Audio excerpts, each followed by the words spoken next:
Good evening and welcome to It's Your Call. April is National Child Abuse Prevention Month. Nationally, over 2 million cases of abuse or neglect are reported each year, and 1,500 children die from their injuries. Only recently has the abuse of children come to be seen as a major social problem and a main cause of many people's suffering and personal problems. Some believe that for the first time in history, we are now beginning to face the true prevalence and the significance of child abuse.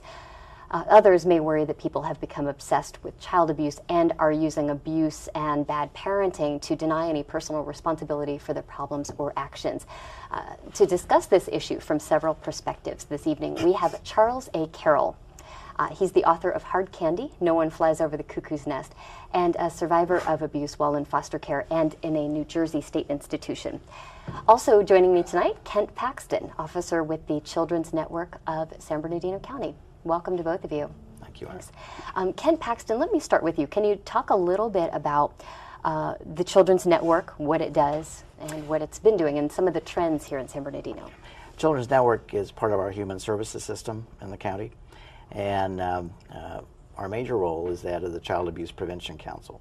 And what that means is that we work with all of our county systems, Department of Children's Services, Public Health, Mental Health, our school systems, to try to raise awareness about child abuse and neglect, and more importantly, try to bring about some systems improvements in how we identify, intervene, and treat abuse victims, and work more effectively with their families to improve outcomes for child abuse victims.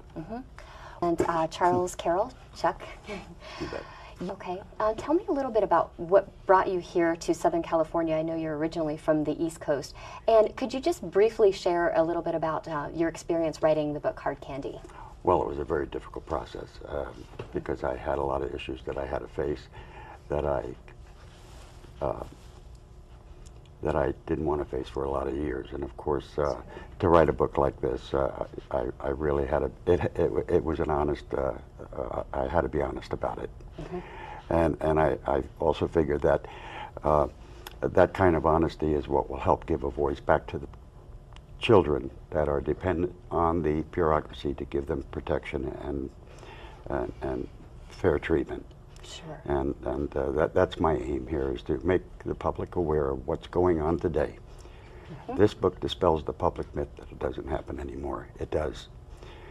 And the evidence is in Hard Candy. You'll find it all there. Right. One thing that I found pretty shocking is some of the stories of abuse that took place in the institution, the New Lisbon facility. You know, you think, okay, 100 years ago, that would probably be commonplace, but it's not just a thing of the past. You're right. It's still going on, and I would not have written this book had I done my research and learned that the system was better. From having come away from the research, learning that it's not a hell of a lot better, I knew that it was necessary to write a book like this. I had to be an example for those who have been abused and are not getting the protection, and there's so much of that going on even today. Right. Well, the main people who report incidents of suspected child abuse. Well, there's a long list of mandated reporters, but the first responders in the system are typically law enforcement or child protective services. Okay. So it could be one of our sheriff's deputies out in the field, one of our law enforcement officers, or child protective services. And but when you look at the list of mandated reporters, school teachers, medical professionals, and now even animal control officers. In fact, historically, if you look back 100 years ago, in the city of New York, the whole child protection movement started because in New York City, animal control officers would go out to investigate animal cruelty and find children who were being abused. Interesting. And that's how that whole movement started with child protection 100 years ago. Kind of important because one of the themes I noticed in your book is that there's almost not a reluctance to speak out. That's not even a strong enough word. You didn't speak up, and other victims didn't speak up because, well, why? Well, some did. Okay. And they were either ignored or they were punished for lying. This was very, very prevalent in the institution at that time. And there was also a lot of pedophilia there. It was a melting pot of pedophiles. So that's how we had to live. We were abused by these people, horribly abused. And do you feel that, looking back, you know, perhaps some of your teachers could have spotted some sign? Teachers? I guess I'm thinking before the institution, you know, that you were not happy in your foster home.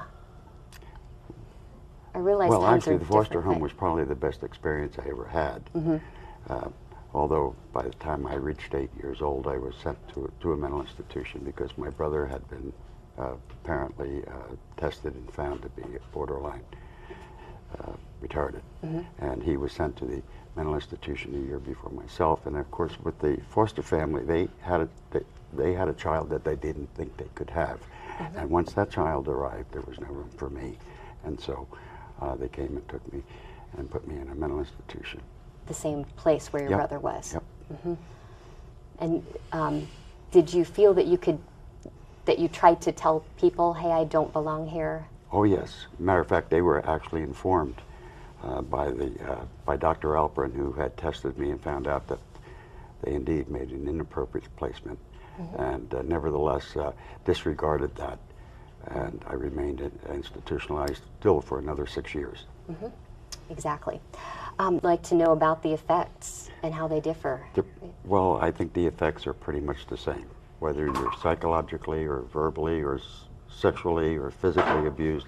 The emotional result pretty much is the same. That's my take. Certainly it was that way with me, and I have experienced a lot of people who were abused and their reactions to their abuse, and it just seems that no matter how you are abused, the result is always the same. It does have an impact. It does stain the soul, and it's something that one has to live with for the rest of their lives. It doesn't mean that life can't get better. It can get better, but and the issues some of these issues can get resolved, but it's a great struggle. It's the worst kind of offense on a child is to abuse a child. So now Tom on the line calling from Riverside. Hi Tom, welcome to It's Your Call. Thank you. Good evening. This question is for Chuck. I'm wondering if writing the book has helped bring some resolution to the anger and pain. Oh, absolutely. I'm a completely different person than from the person I was before I wrote this book. It released a lot of anger and a lot of emotional issues. I'm really at peace with myself. It was a wonderful experience, a very difficult experience to write the book, and a lot of tears in between some of those scenes. It was really tough to write that stuff. But that's the process of the release. It comes from that process, and for me it was a blessing. As a matter of fact, I didn't even write the book for myself, yet I was the first one to get the reward. Never had solace. It was cathartic, and however difficult the experience was to write that book, and it took 7 years of writing this before I was willing to let it go and give it to the public. Lots of information there for victims, and there's also information there for abusers.